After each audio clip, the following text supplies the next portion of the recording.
ఏం సీతక్క, మీకు కొంచెమన్నా షేమ్ అనిపిస్తలేదా?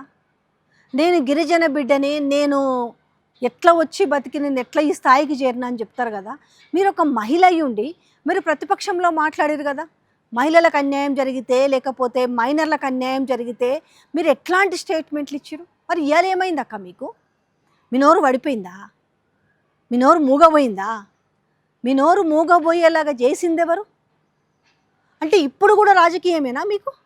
ఓహో, సమస్యలనేవి మీకు ఏమైనా ప్రజలు సమస్యలు బాధలు కన్నీళ్ళన్నీ కేవలం మీ పదవుల కోసం, మీ రాజకీయం కోసం మాత్రమే గుర్తొస్తాయి, అంతే కదా. ఇప్పుడు స్పష్టంగా మీ భాగవతం అయితే బయటపడింది కదా. ఎందుకు నేను ఇంత మాట్లాడుతున్నా అంటే, ఎస్, మీరు బాధ్యతాయుతమైన పదవిలో ఉండి ఎందుకు దీని గురించి మీకు నోరు ఎందుకు లేవటం లేదు?